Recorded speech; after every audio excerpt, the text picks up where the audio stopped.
So it's the 10th of September. On the 2nd of September, we got news from the solicitor that everything was going really well. We should have a moving date of mid-October. It could be sooner.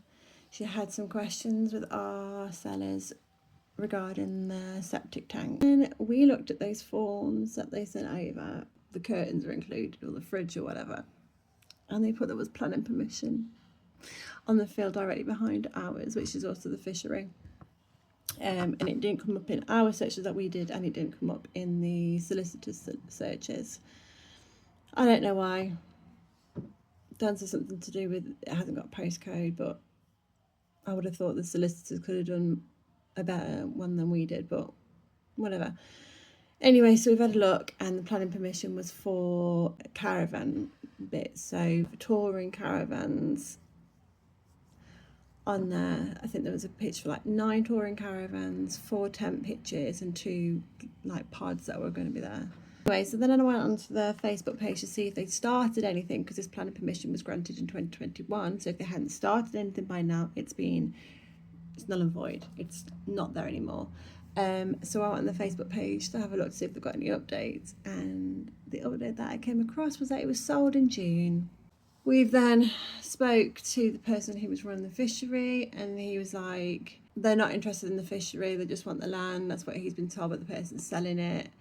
We got the person who's selling its number from him, and Dan gave him a call, and he was like, no, they are interested in the fishery, they're just more interested in the land with further activities.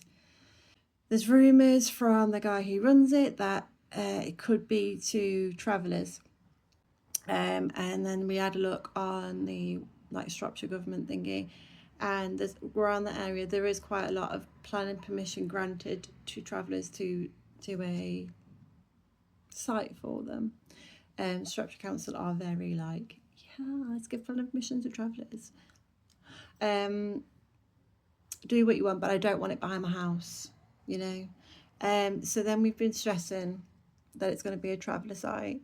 Nothing against them, like I've just said, but if there was a traveller site behind your house and God forbid Dan lost his job, the house wouldn't be worth as much as we're paying now.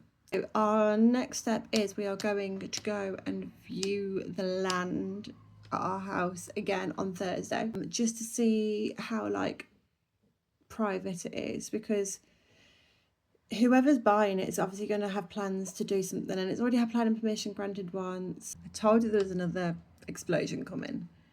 So an update on the house. It's a bit of a delayed update.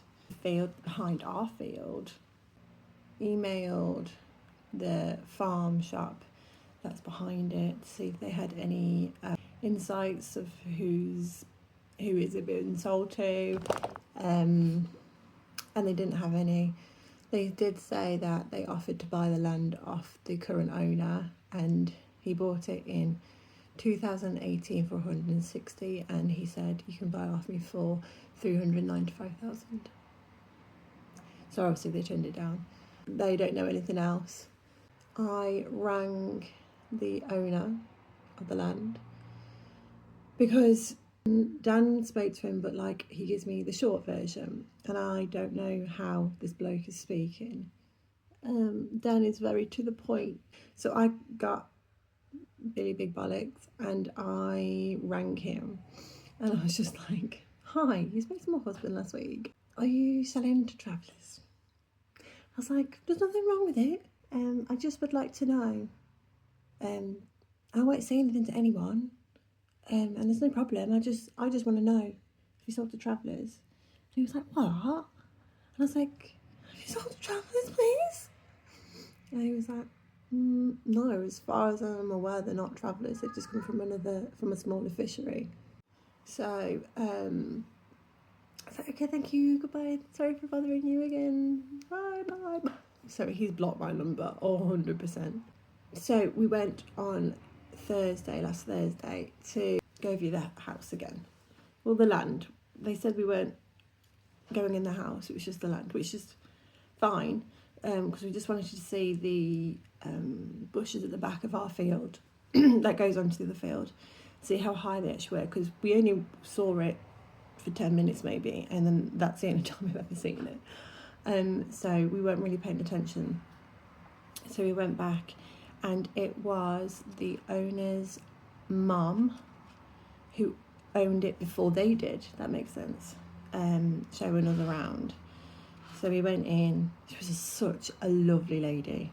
We went to the field, and you know, in that moment you feel so stupid because these bushes were so tall. Like, Dan is over 6 foot, and he couldn't even see over these bushes. And then there's trees. There is one tree that is dead, and you can slightly see into the start of the field, but replace that tree. And she was like, we'll replace it. And I was like, no, it's fine. Like, that isn't for you to do. That is our problem, so we do it. Bless her soul. And then while we were there, like, wicked. But she was like, do you want to go upstairs and look out the bedroom window? And I was like, oh my God, are you sure? Because they said we weren't going in the house. So Dan was walking on the land, and we can't even see it from up there, apart from the tree that we need to replace. And that's fine. This window gets me every time. Every time I speak about the window to my mum, I cry because I just love this window so much. But yeah, I started to cry to this lady, and I was like, I'm so sorry. I just can't wait to bring my family up here. And then she started crying. Bless her soul. So there was like 2 strangers, none of us own this house, just crying together in a bedroom. It was a very weird moment. But yeah, and then she's like, do you want to see the other rooms again? And I was like, no, it's fine. Like, I don't want to put you out. I just wanted to see this out this window. She's like, no, come and have a look around again. So we're in the bedrooms again, and I can't tell you how much I fucking love this house. And then we went downstairs, and she's like, no, have you ever used an Arga? It's an electric Arga. And I was like, no, I'm a little bit scared because I have no idea. She's like, I'll give you a quick lesson. And then she's like, no, I see the front room again. And I was like, no, honestly, it's fine. I don't want to put you out. She's like, no, it's nice to see your reaction. But Kiel wanted me to cry again. And guess what? I did. And so did she. The house is back on. We're like, you know what?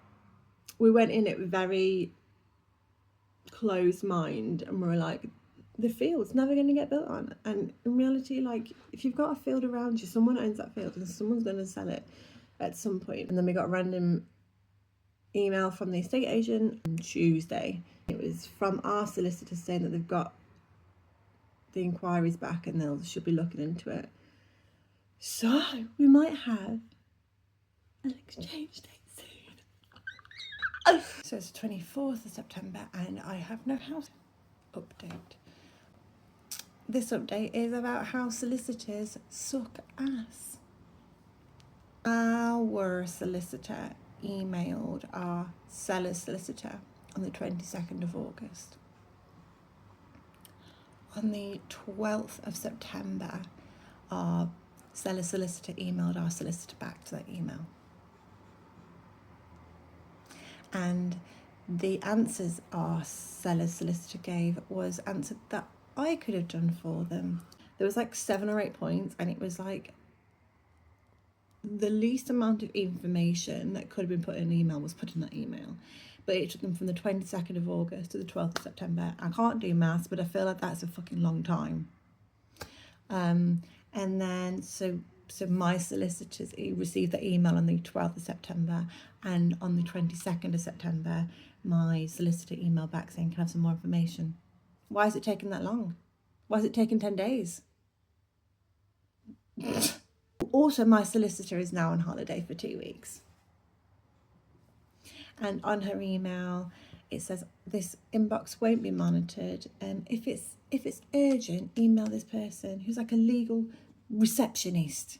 How are they going to help? Dan wrote an email to our solicitor to be like, this is not good enough. Like, we are so close to exchanging. Our buyers and their buyers are all done. They're waiting. Our sellers move on house, it's all done. We're just waiting for us. We are the problem. Dan then spoke to the our seller's estate agent, and they basically said, yeah, the solicitors they're using are shite.